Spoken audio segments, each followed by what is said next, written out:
Good morning friends. आज हम लोग इस वीडियो में पेनिनसुलर रीजन्स के बारे में देखेंगे। दोस्तों, सबसे पहला चीज़ है कि प्रायद्वीपीय प्रदेश क्या है। तो वैसा क्षेत्र जो तीन ओर से जल से घिरा हुआ हो और एक ओर से स्थल से घिरा हुआ हो, उस क्षेत्र को प्रायद्वीप कहते हैं।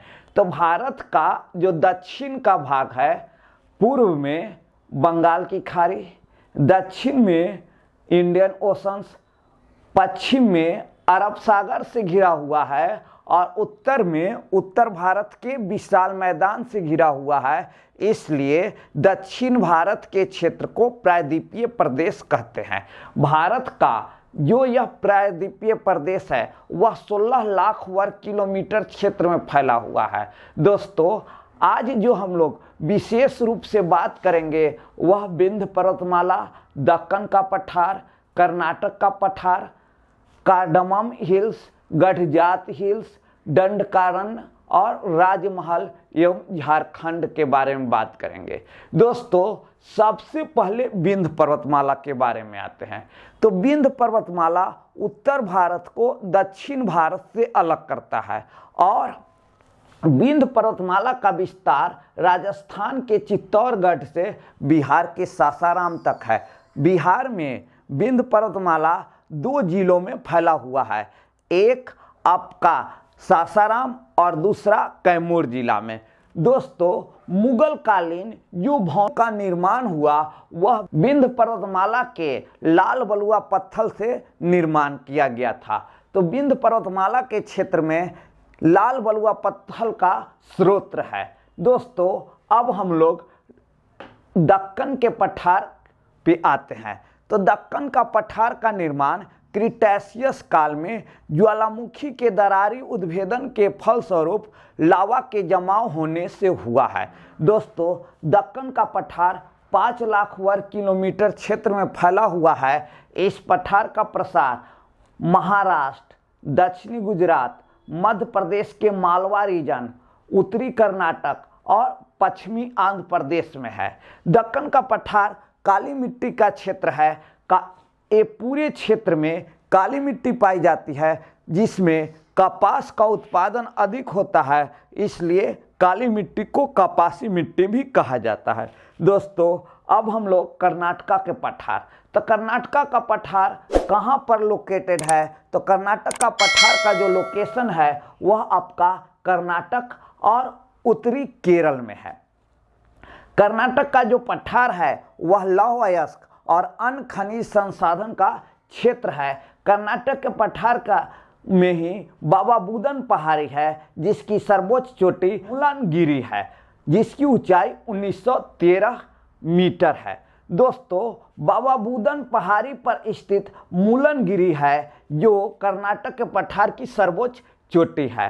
अब यहाँ पर कार्डमम हिल्स है। तो कार्डमम हिल्स का लोकेशन कहाँ है? तो कार्डमम हिल्स केरल और तमिलनाडु के सीमा पर स्थित है। दोस्तों, कार्डमम पहाड़ी से रिलेटेड ऑब्जेक्टिव क्वेश्चंस अनेकों बार में पूछे गए हैं कि कार्डमम पहाड़ी का लोकेशन कहाँ है। तो कार्डमम पहाड़ी जो है वह आपका केरल और तमिलनाडु के सीमा पर स्थित है। दोस्तों, अब हम लोग झारखंड के बारे में आते हैं। झारखंड के उत्तरी पूर्वी भाग में राजमहल पहाड़ी है और झारखंड में छोटा नागपुर प्लेटू का विस्तार है। तो छोटा नागपुर प्लेटू का विस्तार मुख्य रूप से झारखंड, साथ ही पश्चिम बंगाल के पुरुलिया जिला और उड़ीसा के कुछ भाग में है। छोटा नागपुर का पठार खनिज संसाधन से संपन्न है। यहाँ पर विभिन्न प्रकार के खनिजों का भंडार है। दोस्तों, छोटा नागपुर प्लेटू में दामोदर, सुवर्णरेखा, खरकई और बराकर प्रमुख नदियां हैं, जिसमें दामोदर प्रमुख नदी है। दामोदर नदी बंगाल का सूख कहा जाता है और दामोदर नदी झारखंड, बंगाल से बहती हुई हुगली में पश्चिम बंगाल में मिलती है। दोस्तों, दामोदर नदी घाटी परियोजना 1948 में बनाया गया था। वह अमेरिका के टेनेसी नदी घाटी परियोजना के आधार पर बनाया गया था। दामोदर नदी को जैविक मरुस्थल भी कहा जाता है।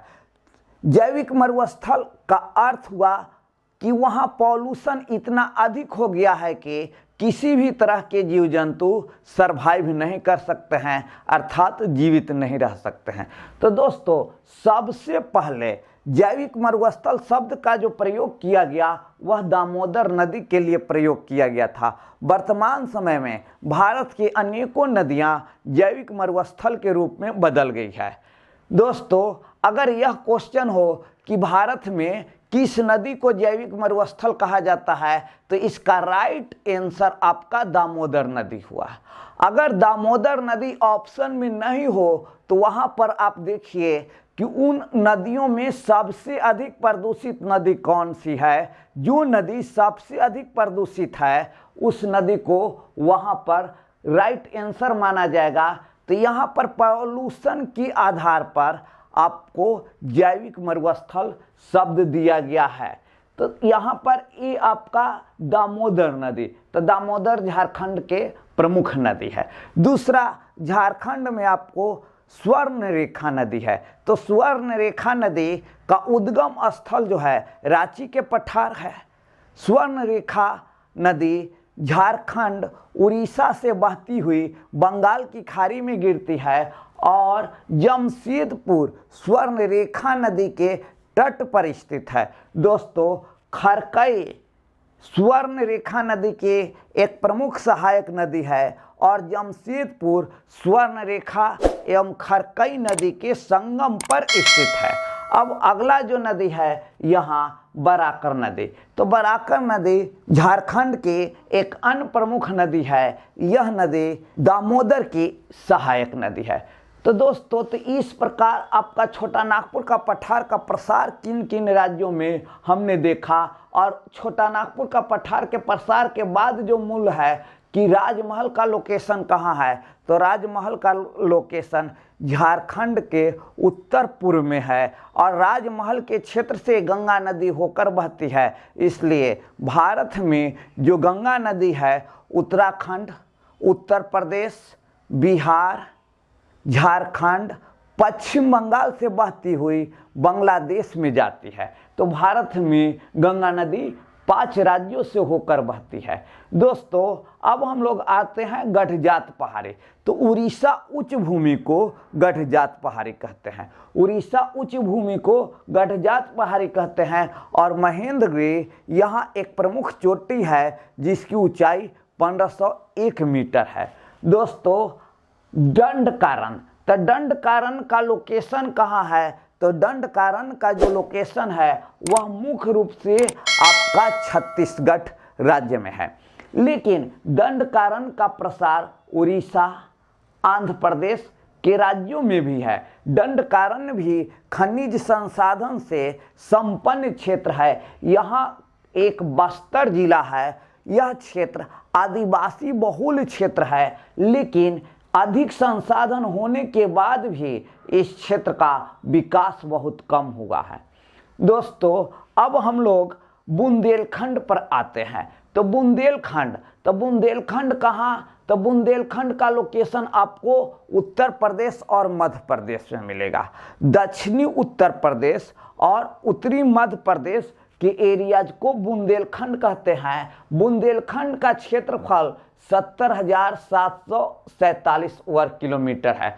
बुंदेलखंड में उत्तर प्रदेश के ये सभी जिले बांदा, हमीरपुर, जालौन, झांसी, ललितपुर है और मध्य प्रदेश के दतिया, टीकमगढ़, पन्ना, छतरपुर है। तो आपका बुंदेलखंड उत्तर प्रदेश और मध्य प्रदेश में स्थित है। उत्तर प्रदेश के दक्षिण के भाग में और मध्य प्रदेश के उत्तरी भाग में। दोस्तों, बुंदेलखंड का जो एरिया है वह सूखाग्रस्त एरिया है। इसलिए बुंदेलखंड के क्षेत्र से प्रवास बहुत अधिक है। यहाँ से बहुत सारे व्यक्ति दूसरे क्षेत्र में माइग्रेट किए हुए हैं, मुख्य रूप से रोजगार के लिए। अब हम लोग आते हैं बघेलखंड। तो बघेलखंड का भी जो प्रसार है वह कहाँ, तो उत्तर प्रदेश और मध्य प्रदेश के क्षेत्र में आपका बघेलखंड का प्रसार है। तो मध्य प्रदेश के रीवा, सतना, शहडोल, सीधी, सिंगरौली अनूपपुर, उमरिया, ये जो जिले हैं ये मध्य प्रदेश के जिले हैं। और चित्रकूट एकमात्र जिला है जो बघेलखंड के एरियाज में है और बघेलखंड का क्षेत्रफल 42,179 वर्ग किलोमीटर है।